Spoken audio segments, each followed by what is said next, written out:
Welcome to Around the Globe. Today we are exploring Washington, D.C. This is the capital of the United States. It is a city full of history and power. Millions of people come here every year. They want to see where big decisions are made. They want to walk through America's past. The city is home to many famous buildings. It also has beautiful parks and world-class museums. It is a place where every corner tells a story. You can feel the energy of the nation here. It is a city built to impress and to inspire its visitors. Washington, D.C. is a busy and important place.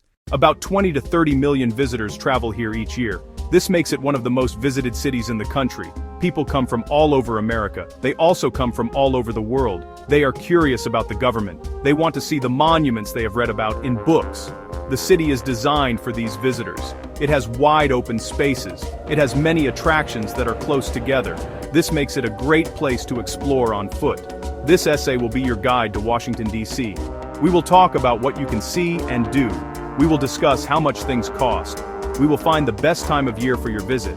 We will also cover important topics like safety. Washington, D.C. is packed with things to see. It is hard to count every single attraction, but we can group them into types: museums, monuments, parks, government sites, neighborhoods. Each category offers many choices. You could spend weeks here and still not see everything. The city has dozens of major attractions. If you count all the smaller sites, the number is well over 100. This means you need a plan.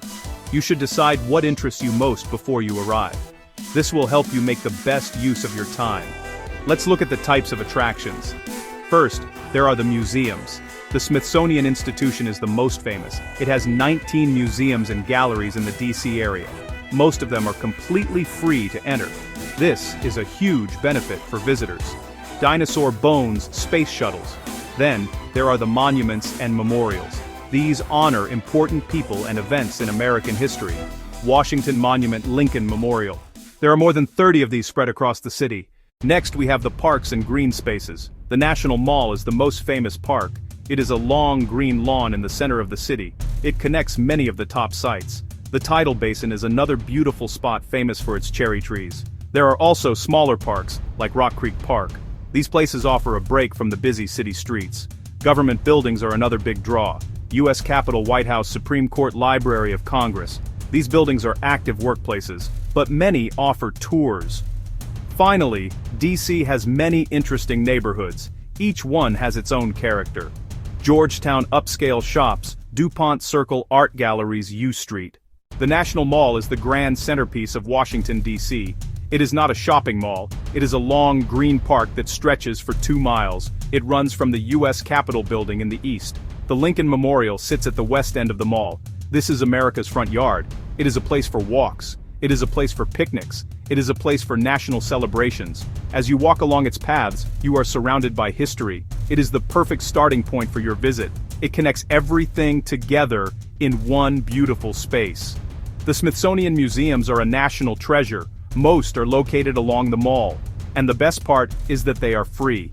The National Air and Space Museum is a favorite for all ages. See the original Wright Flyer. Touch a real moon rock. The National Museum of Natural History is another must-see. See the Hope Diamond. See giant dinosaur skeletons. Many people wonder if Washington, D.C. is an expensive city to visit. The answer is yes and no. Some things can be very affordable. Other things can be quite costly.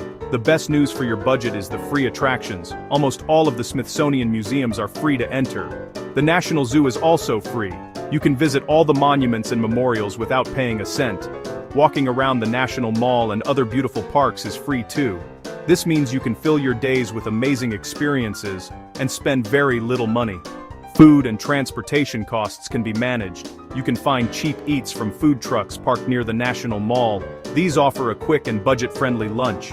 Neighborhoods like Adams Morgan have many affordable ethnic restaurants. You can also buy groceries and make your own picnics. For transport, the Metro subway system is efficient and cheaper than taxis. Buying a SmartTrip card and loading money onto it is the easiest way to pay. Walking is also a great free way to see the city. The biggest cost for most visitors will be hotels. Hotel prices in the center of D.C. can be very high.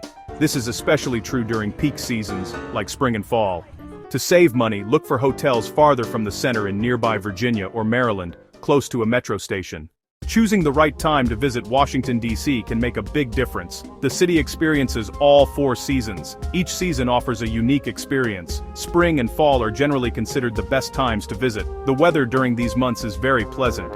It is perfect for walking around and exploring the outdoor monuments. Spring, from March to May, brings the famous cherry blossoms. The whole city feels alive and beautiful.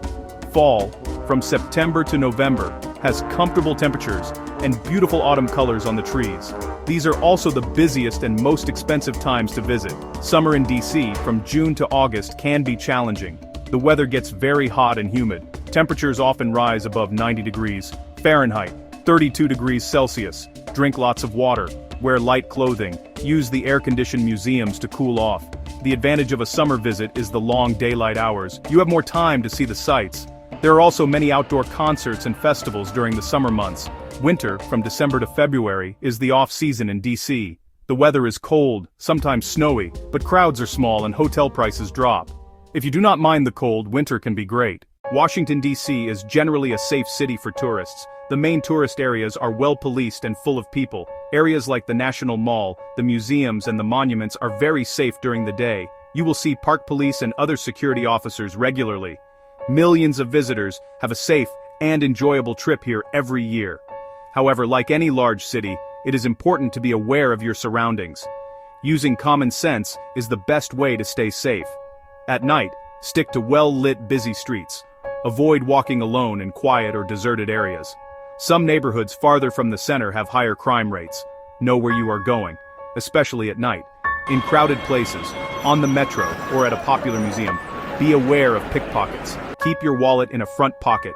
Keep your bag zipped and in front of you. Practical tips. Do not leave valuables unattended. Be aware at ATMs. Use official taxis or rideshare apps like Uber or Lyft and avoid unmarked cars. Use crosswalks and be cautious with traffic. Lock your hotel door. Do not flash cash or jewelry. Washington, D.C. is a fantastic destination for families. There are so many things for children to see and do, and many of them are free. The Smithsonian museums are a top choice. The National Air and Space Museum will capture their imaginations with its planes and rockets. The National Museum of Natural History has a dinosaur hall and an insect zoo. Kids love these exhibits. The National Zoo, also part of the Smithsonian, is another free and fun day out. It has giant pandas and many other animals. The National Mall provides plenty of space for kids to run and play. The International Spy Museum is a big hit with older kids and teens. It is interactive and fun, but it does have an admission fee. A tour bus can help you see the city without tiring little legs. Many of the monuments are impressive even for young children. Planning your day with breaks and snacks is key. The city is big, so do not try to do too much in one day. DC is also a very romantic city for couples. There are many opportunities for quiet moments and beautiful views. A sunset walk along the reflecting pool to the Lincoln Memorial is unforgettable. The lights of the monuments twinkling on the water is a magical sight. The tidal basin is another romantic spot, especially during cherry blossom season. You can rent a paddle boat for 2 and enjoy the scenery. When you visit a new city, the people you meet can shape your experience. So, are the residents of Washington, D.C. friendly? Generally, yes. The city is a melting pot of people from all over the country and the world. Many people who live here moved here for work or school. This creates an open and diverse atmosphere.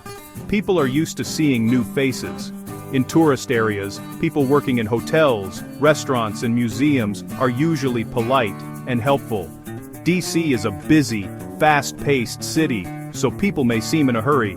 If you ask for directions, you will likely find someone willing to help you. A simple excuse me and a smile go a long way. Step into neighborhoods, coffee shops, or markets for the friendlier side of DC. Washingtonians are proud of their city and used to sharing it with millions of visitors each year. You will see the city not just as buildings, but as a living, breathing community.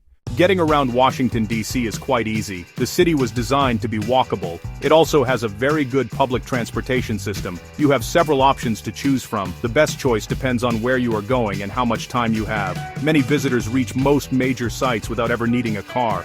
This saves you the headache of traffic and the high cost of parking. Planning your transportation is an important part of planning your trip. It will help your days run smoothly. The Metro Rail, or simply the metro, is the city's subway system. It is clean, efficient, and connects the city center with the surrounding suburbs. It is a great way to cover longer distances. You will need to buy a SmartTrip card to ride the metro. You can buy these at any station, tap to enter and tap again when you exit. The fare is based on distance and time of day. The metro can get very crowded at weekday rush hours. Try to avoid these times if you can. For areas the metro does not reach, there is an extensive bus system. The Metro bus network covers the entire city. Your SmartTrip card works on the buses too. Another popular bus option is the DC Circulator. These buses run routes connecting popular tourist areas. They are very cheap and easy to use. The National Mall and nearby museums are best explored on foot. Wear comfortable shoes. Taxis are easy to find, and rideshare services like Uber and Lyft are popular and simple to use. Try Capital Bike Share for fun short trips. Rent at one station and return at another. Thinking about a trip to DC in 2025 is a great idea. The city is always changing, but its famous landmarks remain constant. They stand as symbols of the country's ideals. Visiting DC is more than just a vacation. It connects you with a nation's story. With smart choices, you can enjoy world-class sights, stay safe, and get around easily. If you want to visit any place around the globe, get back to Around the Globe.